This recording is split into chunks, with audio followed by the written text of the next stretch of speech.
Una investigación exhaustiva y seria de los asuntos de política pública y gobernanza del país se analizan desde el observatorio. Porque los temas de impacto ya están bajo la lupa y los analizamos desde el observatorio.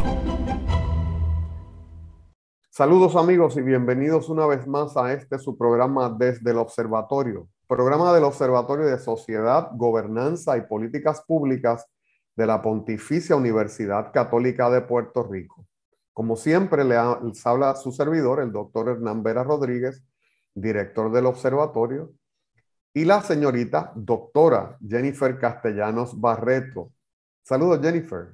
Saludos, doctor Vera, un gusto volver a estar con usted aquí en el programa Desde el Observatorio. Saludo, por supuesto, a cada uno de nuestros oyentes, quienes se conectan a través de Católica Radio y quienes escuchan la retransmisión por cada una de las plataformas de la PUCPR.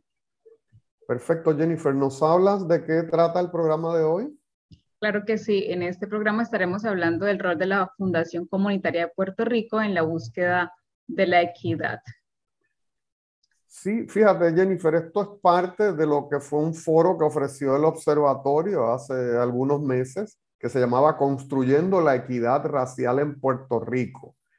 Y uno de los conferenciantes fue el doctor Nelson Colón Tarraz, que es presidente de la Fundación Comunitaria de Puerto Rico.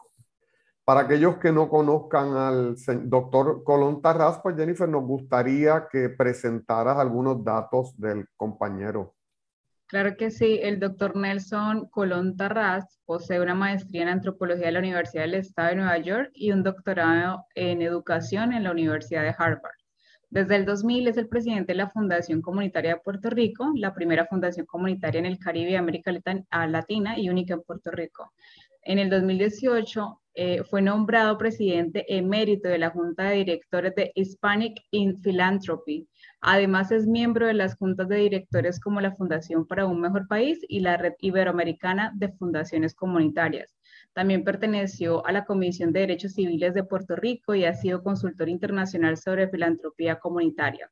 Desde el 2019 fue presentador en el foro Community Foundation Leads. Actualmente pertenece a la Comisión Asesora de Acceso a la Justicia del Tribunal Supremo de Puerto Rico. Además, ha sido un gran destacado en su labor con múltiples premios locales e internacionales. Bajo su liderato, la Fundación Comunitaria de Puerto Rico se convirtió en la principal fuerza filantrópica en la recuperación de las comunidades de base y afrodescendientes en Puerto Rico. Después del huracán María, la Fundación mantiene un compromiso inquebrantable con las comunidades de escasos recursos para facilitar el acceso equitativo y sostenible tanto de agua potable, energía renovable, vivienda, desarrollo económico comunitario y educación, entre otros. Esa es brevemente la presentación del doctor Nelson Tarraz. Si le parece bien, doctor, pasamos entonces a escuchar el primer segmento. Vamos primero a hablar algo, ¿verdad? De la Fundación Comunitaria, ¿verdad? Ah, perfecto. Es que resulta importante, primero, que la Fundación Comunitaria de Puerto Rico lleva 35 años sirviendo a Puerto Rico, ¿verdad? Y es una fundación que ha movido en años recientes cerca de 27 millones de dólares en grants, en becas, ¿verdad? Así que la fundación recibe fondos federales y recibe fondos estatales, pero a la vez hace regranting, es decir, concede fondos a la vez a otras fundaciones un poco más pequeñas, aparte de asistencia técnica, ¿verdad? Y otro tipo de ayuda a estas fundaciones más pequeñas. Su rol se vuelve bien importante, Jennifer, y eso es importante destacarlo hoy después del huracán María, ¿verdad? Porque si te acuerdas, había una gran sospecha ciudadana y una gran sospecha del gobierno federal sobre la celeridad o la velocidad con la que los fondos que se daban por el gobierno federal llegaban a las comunidades. Entonces todos recordaremos como muchos elementos, ¿verdad? Como agua potable, baterías y algunas cosas no llegaron a las comunidades cuando esa gestión la hacía el gobierno. Entonces el gobierno federal pasa y muchas grandes entidades filantrópicas de los Estados Unidos pasan a usar fundaciones como la Fundación Comunitaria de Puerto Rico para canalizar esas ayudas que se daban después del huracán María. Y de ahí entonces surge la importancia de esta fundación y de muchas otras, ¿verdad? En esta era post-desastre. Así que yo te diría que es un modelo que tenemos que estudiar con relación a las políticas públicas en Puerto Rico, ¿verdad? Como para la implementación de muchas políticas, pues se utilizan ya no necesariamente organismos públicos, no organismos privados, sino estas organizaciones de base comunitaria que resultan ser pues de gran importancia. Así que me parece, ¿verdad?, que esto es algo que hay que apuntar para el futuro. Así que con esto quizás podemos pasar entonces a este primer segmento. Recordemos que esto es parte de un foro en el cual principalmente trabajamos el tema de la equidad racial en Puerto Rico, pero donde el doctor Nelson Colón Tarraz pues nos habla también de cómo lograr, vamos a decir, fortalecer las comunidades en distintas áreas de modo que puedan realizar estos trabajos y ser lo más autosostenibles posible. Y en ese sentido, pues tratar de lograr una mayor equidad. Así que pasemos entonces al primer segmento. Claro que sí.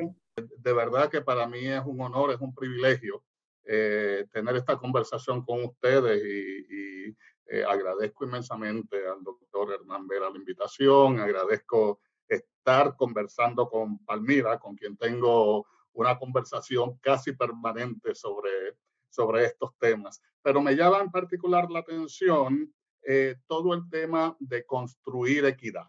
El concepto de construcción de equidad nos lleva por la ruta de identificar cursos de acción claros que nos lleven más allá de la propuesta y que nos coloquen entonces en un rumbo de desarrollar y en un rumbo de accionar sobre estas ideas, sobre estas propuestas, sobre la equidad.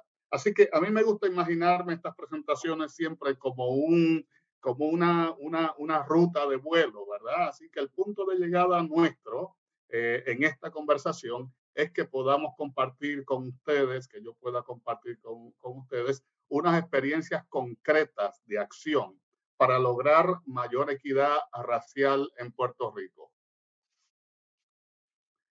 Así que esta ruta de vuelo tiene 4 puntos, ¿verdad? En la travesía. En primer lugar, quiero hablarles de la Fundación Comunitaria de Puerto Rico como plataforma para la equidad. Segundo, el problema de la desigualdad y el racismo. Tercero, la construcción de equidad como estrategia comunitaria para reducir la brecha de desigualdad. Y cuarto, el Instituto de Equidad Racial IERLA para las Américas como una propuesta para erradicar y construir mayor equidad racial en Puerto Rico. Me interesa hablarles un poco sobre la fundación porque es una plataforma de equidad única. No hay otra institución en Puerto Rico de esta naturaleza, así que como base para la conversación, pienso que es importante que conozcamos esa plataforma. La Fundación Comunitaria es un inversionista para la transformación comunitaria. Así reza en su misión y esas inversiones van dirigidas a desarrollar las capacidades de las comunidades para que éstas logren su transformación social. Y en cada inversión se maximiza la inversión filantrópica y se maximiza el rendimiento de cada contribución. La visión de la fundación es que la fundación sea motor, sea arranque para que las comunidades logren incrementar lo que hemos llamado en otros espacios sus capitales comunitarios. Y vamos a hablar brevemente sobre este concepto del capital comunitario. Así que usamos 3 instrumentos. Usamos el instrumento de donativos o subvenciones, usamos el instrumento de apoyo técnico y acompañamiento y usamos el instrumento de financiamiento. La fundación, a su vez, en el desempeño de su rol y en el desempeño de su misión, pues tiene cuatro funciones críticas, ¿verdad? Una es la de convocar las organizaciones sin fines de lucro. Dos, conectar donantes y conectar las comunidades entre sí para intercambiar aprendizajes. Tres, canalizar activos financieros y recursos técnicos. Y cuatro, amplificar la voz de la comunidad. Estamos celebrando nuestro aniversario número 35, así que en el curso de esos 35 años ha habido progreso significativo en el trabajo de la fundación. Se destaca en la otorgación de 27 millones de dólares en beca. Se han desarrollado o mantenido 1.800 empleos. 65 acueductos han sido conectados y se ha desarrollado a su vez tres organizaciones que se han convertido en comunidades solares. En el lado de la vivienda, pues estas organizaciones han logrado construir 6.100 unidades de vivienda. Y en el curso de esta presentación les voy a mostrar cómo estas distintas actividades conectan. Ahora, el problema de la desigualdad es, como señalaba Palmira, es particularmente agudo para la población negra y para las mujeres. Así que, ¿por qué representa un problema? ¿Verdad? En primer lugar, hay que entender que la desigualdad no es otra cosa que un retrato de cómo se distribuyen los bienes y recursos en una sociedad, y esto se mide comúnmente a través de un coeficiente desarrollado por un estadístico italiano que se le llama el coeficiente Gini. Pero cuando usamos ya una mirada más cercana, vemos que detrás del problema de la desigualdad existe lo que podríamos llamar ineficacia social.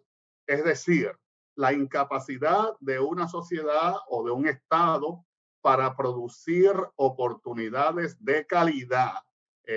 Y ese calificativo es tremendamente importante. Oportunidades de calidad para toda la ciudadanía. Es decir, esta mirada lo que hace es que rompe con la idea que las personas que tienen recursos tienen buen acceso a la salud, tienen buen acceso a la educación, tienen buen acceso al arte, buen acceso a la vivienda, y los que no, pues no les queda otro remedio que a recibir un acceso con impedimentos y de baja calidad a estos mismos recursos. Así que el problema de calidad es esencial, y de hecho la Constitución de Puerto Rico consigna una educación de calidad. Pero este no es solo un problema estructural, ¿verdad? Como lo estoy conversando. Es un problema también personal que se manifiesta a través del deterioro de la salud física y la salud mental. Stiglitz, ganador del premio Nobel, nos dice, mire, la desigualdad no es una cosa únicamente un problema de los pobres. La desigualdad es un problema para todo el mundo, e incluso los más pudientes les debe preocupar, porque la economía crece más despacio y de forma menos sostenible. Así que una manera de entender la desigualdad, para mí esta imagen comunica mucho, que es la imagen de un tornado. Benjamín Torres Gotay lo explicó en una columna en El Nuevo Día, diciendo ser desigual significa que hay pocos con mucho y hay muchos con muy poco. Para mí, la encíclica del Papa Francisco, o Fratelli Tutti, captura lo que yo llamo la cascada de la desigualdad. En Fratelli Tutti, el Papa Francisco habla de la cultura del descarte. Y aquí estamos describiendo que detrás de la cultura del descarte hay una estructura del descarte. Y una estructura del descarte que privilegia a los que van en la vía ascendente y obviamente en la ruta descendente existen todas las complicaciones sociales del mundo. Hambre, enfermedad, deserción escolar, criminalidad, mayor vulnerabilidad a los eventos naturales. Y entonces nos encontramos con dos interseccionalidades donde el problema se torna realmente agudo, realmente crítico. Es la vulnerabilidad para las personas de raza negra y como punto de mayor agudeza e inclusive de cronicidad es la vulnerabilidad para las mujeres. Así que cuando miramos estas intersecciones, y intersecciones hay que entenderlas precisamente como eso, ¿verdad? Son el punto de cruce de las variables donde se da para un segmento de la población el momento más agudo, el punto más crítico de lo que significa este proceso de desigualdad. Así que aquí, tomado del plan decenal para el envejecimiento saludable, pues se evidencia que las mujeres son en general más pobres y cuentan con menos ahorros durante su vida y cuando llegan a la vejez, al igual que este problema de desbalance de capacidad financiera de las mujeres se gesta durante todo el curso de la vida de las mujeres y entonces vemos que se agudiza en esa tercera o cuarta etapa donde las mujeres son las que prestan la mayor parte de los cuidados que no son remunerados. Y la otra intersección es entonces la intersección de desigualdad y raza. El Centro de Investigación Censal ha hecho estudios, ¿verdad?, sobre cómo el fenómeno del desempleo se manifiesta en las personas de raza negra y la probabilidad aumenta para las personas de raza negra de estar desempleado, al igual que la probabilidad de no tener cubierta de seguro médico también aumenta para las personas de raza negra. Ahora, cuando vemos el cuadro de desigualdad en Puerto Rico, pues consistentemente Puerto Rico aparece entre los países de mayor desigualdad. El índice Gini se mueve entre 0, el punto de mayor igualdad, y 1, el punto de mayor desigualdad. Y Puerto Rico está en el grupo de los países de mayor desigualdad. Cuando se tomó esta foto, pues Puerto Rico solamente estaba superado por Zambia y Sudáfrica, y estos son números del 2019. De igual forma, la pobreza infantil aumentó significativamente y si miramos las estadísticas ahora posiblemente estén mucho más elevadas. Y señalo, porque es importante para nuestra conversación, que el nivel de pobreza en Loíza es casi un 50%. Ahora, mirando ese cuadro, ¿verdad?, tomando esa foto de la sociedad puertorriqueña, ¿cuáles son las vías que tenemos para construir equidad? Yo voy a enfocar, Palmira dio una foto, dio un cuadro amplio, y yo voy a enfocar en lo que podemos hacer en la pequeña unidad o en la común unidad, o lo que podemos hacer desde la comunidad para reducir la brecha de desigualdad. Mire, hay dos acepciones del concepto de equidad que a mí me parecen muy útiles en todas las conversaciones. La más común es la acepción de la equidad siendo un acto de justicia, un acto ético, un acto moral que nos lleva a ver los recursos de la sociedad y en la que todos los ciudadanos y ciudadanas tienen igual acceso a esos recursos de la sociedad, como bien explicaba la doctora Ríos, sin que medie preferencia o discriminación por ningún tipo de razón. Cuando miramos otros países, cómo se articulan los sistemas públicos, un ejemplo útil es el ejemplo de Finlandia. ¿verdad? Y una manera de los finlandeses manejar uno de los sistemas mejores del mundo es cuando una maestra plantea el sistema finlandés es completamente público, no hay diferencias entre una escuela y otra, y cualquier colegio en Finlandia es uno de los mejores del mundo. Es una manera de pensar los sistemas públicos, en este caso el sistema de educación. Ahora, la otra acepción que viene del mundo de la contabilidad me parece interesante también.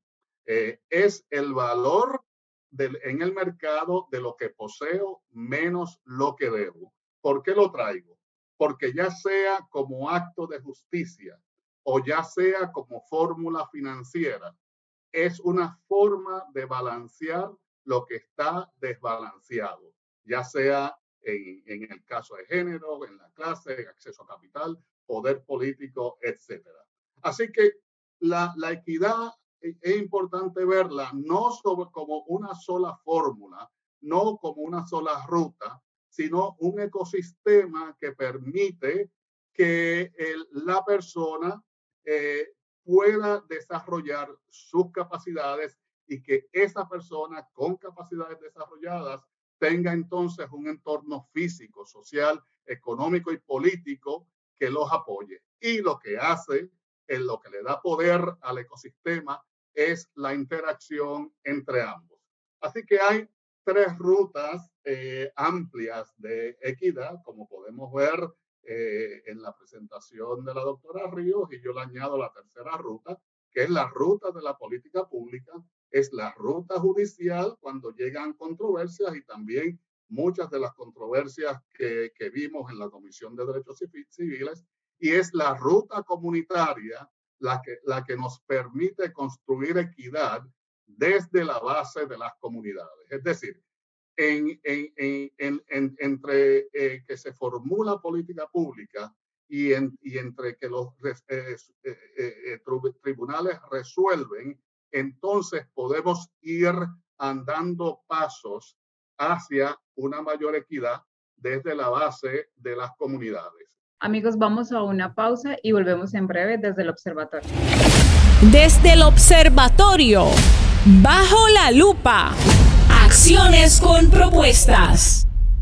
Amigos, estamos de vuelta desde el observatorio. Continuamos entonces escuchando al doctor Nelson Colón Tarraz.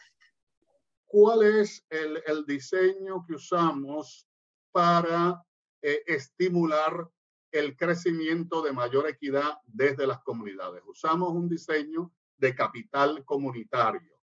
Y esto no es otra cosa que el agregado de los activos individuales y colectivos de una comunidad. Y esos activos son de 6 tipos: el activo humano, el activo social, el activo financiero, el activo de infraestructura, el activo ecológico y el activo cultural. Esos son los activos, eso es lo que constituye el capital de cualquier comunidad.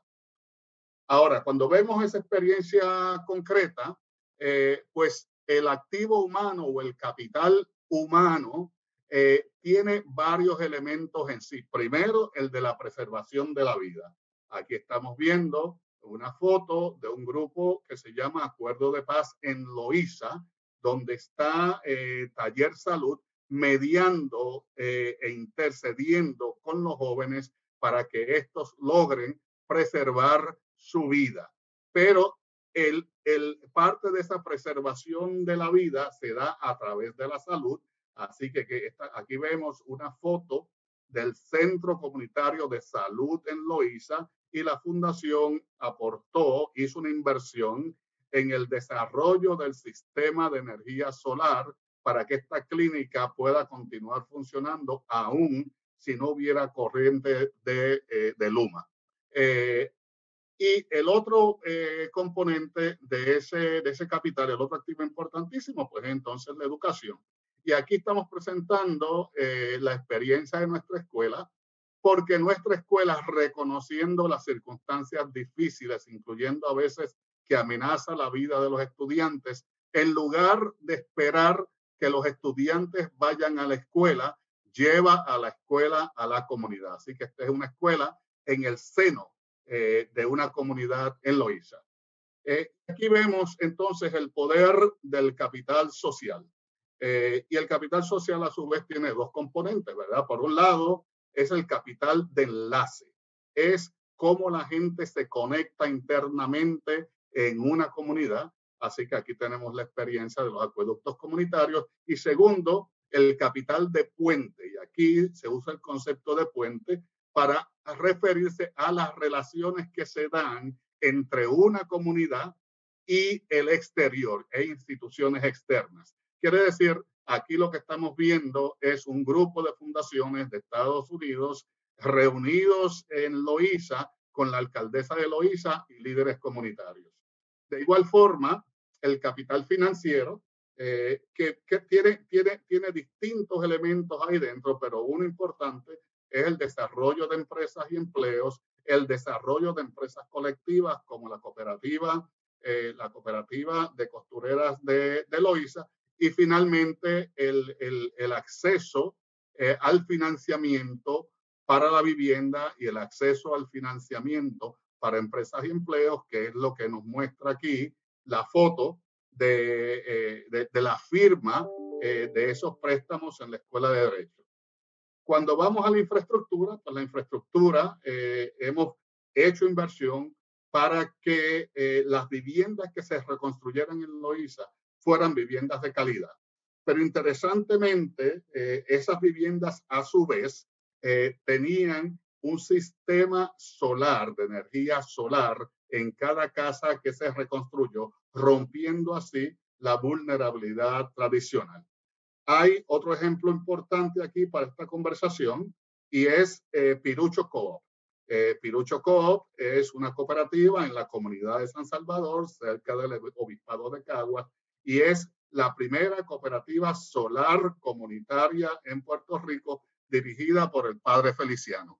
Ahí cerquita en Ponce tenemos entonces el acueducto de Río Chiquito y tenemos también en Toro Negro la primera comunidad solar que se lanzó en Puerto Rico. Finalmente, tenemos aquí, no es finalmente, falta uno, tenemos aquí esta idea del capital ecológico. Este es el parque, el Paseo Julia de Burgos, que está en Loíza. Les animo a que lo vean. Sencillamente aquí lo que se ha hecho es un diseño en el parque que no compite con el Río Grande de Loíza, y permite que según suben las aguas, van a inundar el parque, entonces sobresale, cuando existe el parque inundado, sobresalen los poemas de Julia de Burgos. Cuando por esas zanjas francesas que ven en el piso, el agua discurre por ahí, regresa al cauce del río y entonces queda el paseo como lo ven. Y finalmente el tema del acervo cultural. Tenemos el Corredor Afro de Loíza y tenemos la corporación Piñones se Integra. Y aquí hay unos elementos interesantes en Piñones se Integra. Podemos ver toda la idea de la economía creativa, y entonces en el Corredor Afro hay un museo y hay un esfuerzo importante en conservar la tradición de ese corredor que está en Piñones. Así que la fundación, recogiendo estas experiencias, ha lanzado la idea del Instituto de Equidad Racial para las Américas. Y es una propuesta para lograr mayor equidad en Puerto Rico y en América Latina. El Instituto de Equidad Racial para las Américas, o IERLA, es una iniciativa sin paredes que aspira a desarrollar y fortalecer la capacidad de organizaciones para la equidad racial y para lograr cambios en los sistemas públicos. ¿Por qué ahora? Pues, como señalaba Palmira, por el momentum. La oleada desarrollada internacional desarrollada a raíz de la muerte de George Floyd desencadena este movimiento de activismo. Así que es un momento importante de justicia social en todas las Américas. ¿Por qué el alcance internacional? Esto está tomado de una bloguera de California, porque si entendemos la interconexión de la naturaleza de la opresión, vamos a entender la interconexión de la solución. Así que el instituto se va a enfocar en los cambios en política, en sistemas públicos, y se enfoca en el fortalecimiento de las comunidades, y tiene 4 pilares, ¿verdad? El pilar de desarrollo organizacional para cambio sistémico. Como eje tiene el Instituto de Liderazgo, tiene el otro componente que es el desarrollo de las organizaciones de equidad racial, y tiene la red de constructores de equidad. De igual forma, hemos abierto un componente que lo estamos llamando el conocimiento para la acción. De aquí se va a desarrollar, comenzando en Puerto Rico, el Atlas de las Comunidades Negras, pero a su vez un observatorio que nos va a permitir seguir el trazado del progreso de la construcción de equidad racial, y finalmente un repositorio de documentos. El tercer componente es el cambio de narrativa, y ahí queremos conectar a los comunicadores, los jóvenes. Queremos crear un espacio de apoyo para aquellas comunicadores y comunicadoras afrodescendientes que se convierten en mensajeros y mensajeras de un mensaje de afirmación. Y finalmente, no dejamos de lado la idea de que tenemos que crear estructuras de financiamiento y de apoyo financiero para todas estas iniciativas y para las organizaciones de equidad racial. Así que el Fondo de Equidad Racial para las Américas va a ser un espacio y va a ser un lugar donde se recauda dinero y se crean estrategias de sostenibilidad para las organizaciones en la región. Aquí tenemos los aliados, ¿verdad? Hay un grupo de fundaciones ya comprometidos, el Grupo de Puerto Rico, donde está constituido por los doctores Aarón Ramos, Carlos Severino y Palmira Ríos, y hay un núcleo estratégico en los Estados Unidos constituido por las personas que aparecen aquí. Ahora, aquí hay un punto importante que solamente lo quiero apuntar porque nos da agarre, nos da tracción al tema de los objetivos de desarrollo sostenible. Así que lo que hemos hecho en esta tabla es colocar como parte de los objetivos de desarrollo sostenible las actividades que les señalaba anteriormente, y se van colocando en una matriz de 6 tipos de capital que nos permite entonces agarrar estos objetivos, consolidarlos y acercarnos desde la perspectiva comunitaria a lo que son estas metas de desarrollo sostenible. ¿Cuáles son las oportunidades para las instituciones universitarias? Obviamente esto es un trabajo de muchísimas alianzas, pero hay un espacio que yo les animo a que lo exploren, ¿verdad?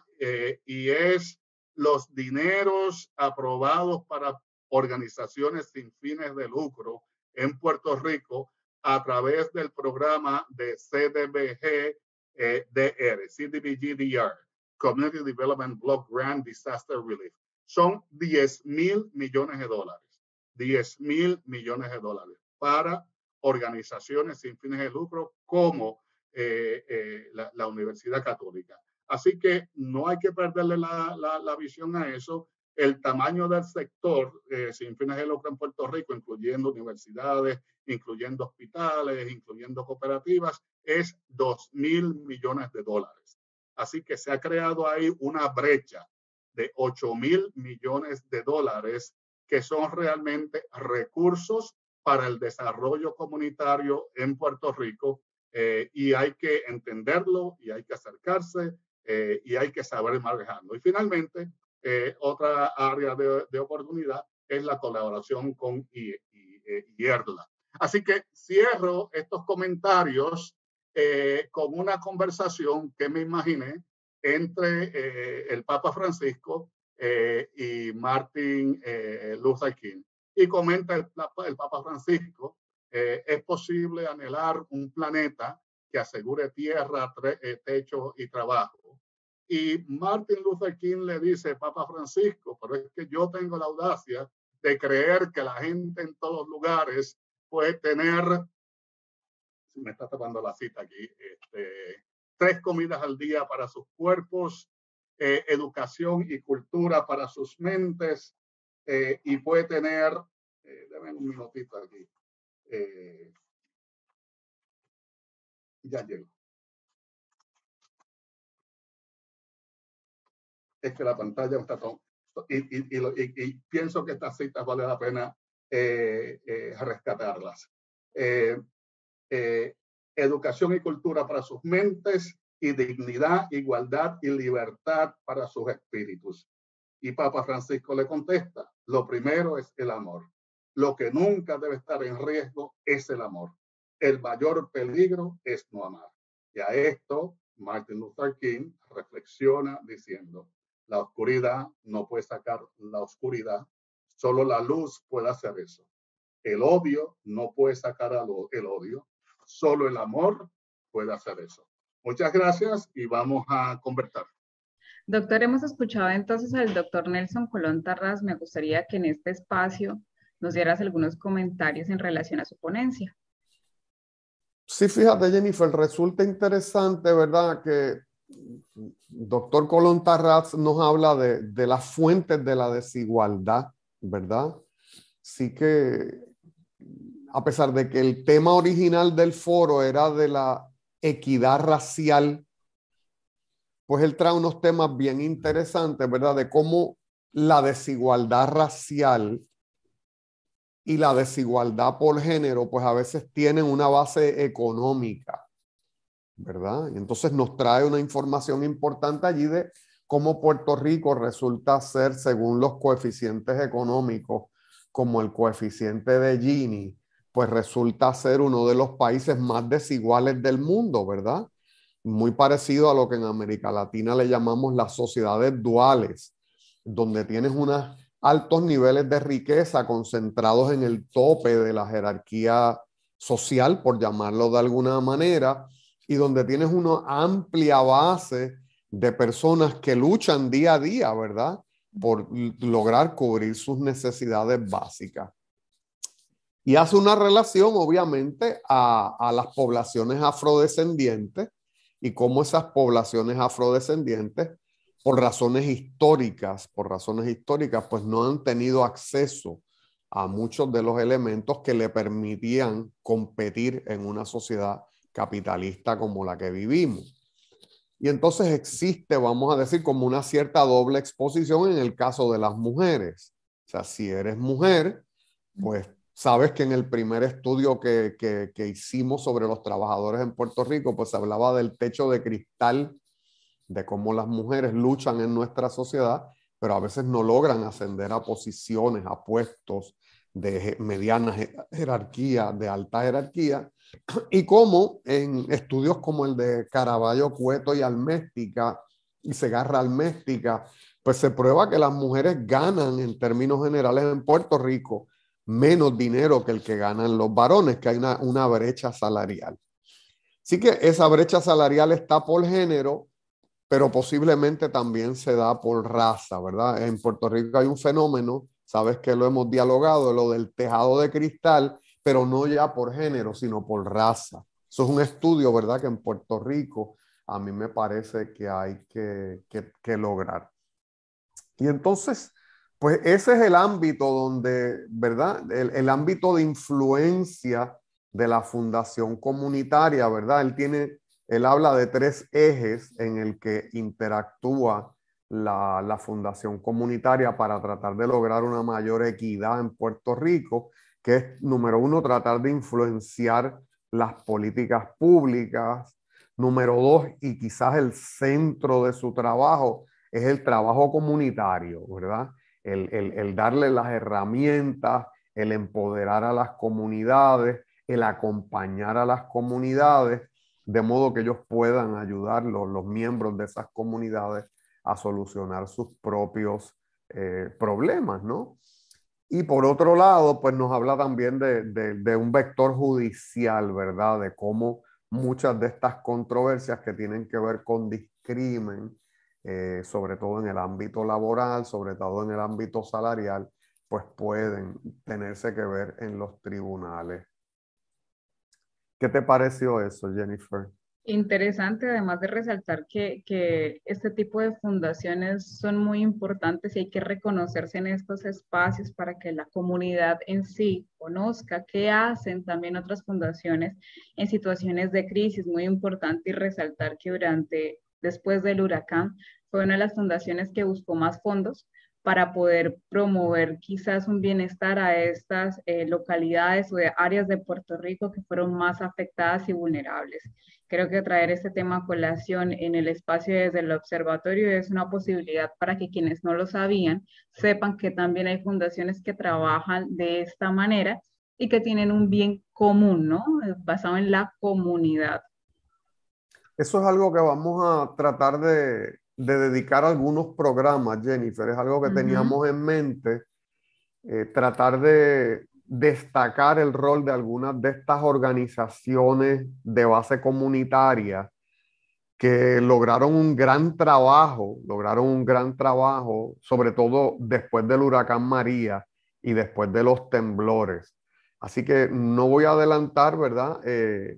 Nombres de estas fundaciones o de estas organizaciones sin fines de lucro, pero sí estoy alineando varios de los directores ejecutivos de estas fundaciones u organizaciones sin fines de lucro, porque sí, cada vez más esto surge de la literatura de la administración pública, estas líneas divisorias entre lo público, lo privado y los sin fines de lucro se hacen un poco más entrecortadas. Siguen existiendo, pero ya vimos en el primer segmento, ¿verdad? Lo que dije, de que a veces la implementación de muchas de estas políticas públicas, ya sea porque al gobierno no le interesa, o sea porque el gobierno no ha demostrado unas eficiencias o porque no tiene las personas preparadas, pues hay una delegación de esta autoridad, hay una delegación de estas competencias a organismos del sector sin fines de lucro o este sector de las fundaciones que bien trae. A mí me parece interesante, Jennifer, y quizás podamos capitalizar un poco hablando de lo que el doctor Colón Tarraz le llama los activos de la fundación comunitaria. Me parece bien interesante, ¿verdad? Él nos habla de activos humanos, nos habla de activos sociales, nos habla de activos financieros, nos habla de activos que tienen que ver con infraestructura y nos habla de activos ecológicos y culturales. Así que en ese gran plan, ¿verdad? Que tiene que ver con la reconstrucción del país después del huracán María, aunque es parte del trabajo y de los vectores de acción de la Fundación Comunitaria, pues él destaca esos vectores. Por ejemplo, en el ámbito de los activos humanos, ¿verdad? Y cómo mejorarlos, pues después del huracán María, ellos tuvieron unas iniciativas que tienen que ver con la salud, ¿verdad? Sobre todo en el área de Loíza. Así que fíjate cómo empata, ¿verdad? El servicio a una población mayoritariamente afrodescendiente como es Loíza y cómo, ¿verdad? Se fortalece ese capital humano estableciendo unas clínicas de salud. También un vector que dentro del capital humano que tiene que ver con la energía solar, ¿verdad? Para no interrumpir las actividades productivas, la educación, la vida diaria, pues entonces se trata de que, y tiene que ver esto también con la infraestructura, no solo reconstruir viviendas después del huracán, sino reconstruirlas y a la vez que se reconstruyen, pues separarlas un poco de esa red de Luma y de Autoridad de Energía Eléctrica para darle una autosostenibilidad energética a esas familias y a esos sectores. Nos habla, ¿verdad?, del vector o de los activos sociales y de cómo la fundación se convierte en un enlace, ¿verdad? Y cómo se convierte también en un puente, de modo que los recursos de la fundación lleguen a distintos niveles. Nos habla también de la infraestructura. A mí me pareció muy interesante cómo la fundación pues promueve cooperativas. ¿Verdad? Fíjate que, ¿verdad? A veces las comunidades, sobre todo las comunidades más pobres y las comunidades afrodescendientes, a veces para proyectos se le hace difícil lograr el capital de los bancos, lograr el acceso a la banca privada. Pues entonces quizás a través de las cooperativas, pues eso se puede lograr. También en términos de la infraestructura, que es otro de los vectores, pues se habla de la reconstrucción de las viviendas y la reconstrucción de las empresas, también a veces apoyado por cooperativas. Y también entonces nos habla, me pareció muy bonito esto del corredor ecológico y el corredor cultural. Así que nos habla del corredor de Loíza y de un proyecto que se llama Piñones se Integra. Así que de nuevo es el sector comunitario, el sector de fundaciones en Puerto Rico, logrando magnificar recursos que en muchas ocasiones vienen del sector público y recursos que vienen de donantes, ¿verdad? Privados. Y cómo, pues muchas de los elementos que llamábamos de lo público, entre comillas, ¿verdad? Son realizados ya por organizaciones de carácter privado. Y en ese ámbito también, pues se promueve la igualdad y sobre todo en lo que tiene que ver con las poblaciones afrodescendientes en Puerto Rico. Así es, doctor. Un tema bastante interesante y pues por supuesto de bastante interés a nivel de comunidad. Hemos llegado como tal al final de nuestro programa. Como siempre, el tiempo desde el observatorio pasa volando. Muchísimas gracias, doctor, por sus comentarios. Y pues invitamos a nuestra audiencia que sigan escuchando nuestra retransmisión a través de cada una de las plataformas digitales como Spotify, en Huellas del Futuro, en YouTube o en Facebook de la PUCPR. Agradecemos a todas las personas que nos escucharon y quienes estuvieron conectadas a través de Católica Radio. Les invitamos a que nos acompañen en un próximo episodio desde el observatorio. Muchísimas gracias. Pronto. Hasta pronto. Forma parte de nuestro análisis. Comparte tus opiniones con el panel. Comunícate con nosotros a observatorio.pucpr@pucpr.edu. Desde el Observatorio, una producción de la Pontificia Universidad Católica de Puerto Rico.